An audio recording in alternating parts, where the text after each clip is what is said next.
Creating a television programme is no easy task. People often don't realise the amount of work and time involved, coordinating schedules, fitting everything together and dealing with various challenges. Meghan Markle's trying hard to make a cooking show a success, but despite her efforts, things seem to be going a bit off track. Now let's talk about Meghan Markle's big return, centred around her Netflix cooking show. The show, rooted in her passion first showcased on her blog, The Tig, was supposed to highlight friendship, food and just being together. It was meant to show a new, friendly side of Meghan, something that she was keen to debut on the red carpet at the Golden Globes. The idea was to build a lifestyle brand around the show, which is quite common. Everyone seems to be pushing something these days. However, a recent fallout means that a valuable guest is now on the back burner. Meghan was very vocal about her close friendship with Sophie Trudeau from her time on the Canadian TV series Suits. Meghan had hoped that Sophie would be a guest on a cooking show, but Sophie hasn't responded to the invitation. Following a recent print interview with Sophie, Meghan's decided to look for new talent to appear alongside her. She believes that she's naturally at home among the A-listers, despite her only achievements being marrying a ginger prince and appearing in a cable television show. She lacks talent, charisma, and her conversations are deadly dull, yet her narcissism creates an image in her mind that she's magnificent, fascinating, alluring, and irresistible. She sees herself as part of the A-list, believing that she belongs among those who've truly earned their status.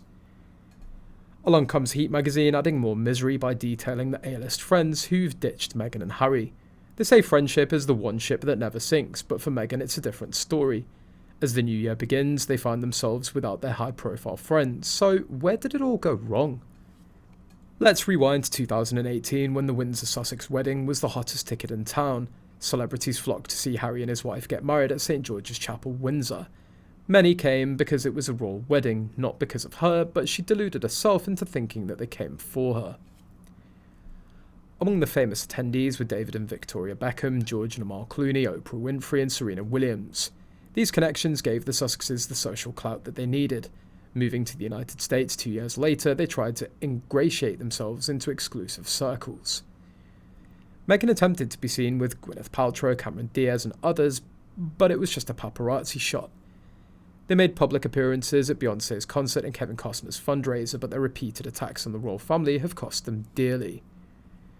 David and Victoria Beckham were close friends, but accusations that Victoria leaked stories to the press led to a fallout. The Beckhams, loyal to the royal family, chose to distance themselves.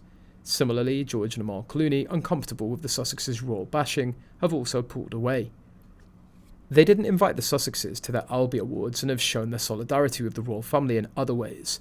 Oprah Winfrey, who legitimised the Sussex brand with the 2021 interview, has also distanced herself. The Obamas, once a model for the Sussexes to emulate, have not crossed paths with them since Michelle Obama's veiled criticism in 2021. Serena Williams, once a vocal supporter, has also gone quiet, not being seen with Meghan for years. These examples show how former friends have distanced themselves from the Sussexes due to their behaviour. A-listers recognise the Sussexes as untrustworthy and toxic. They've retreated to avoid being tainted by association. This wounds Meghan, who believes these people are her peers.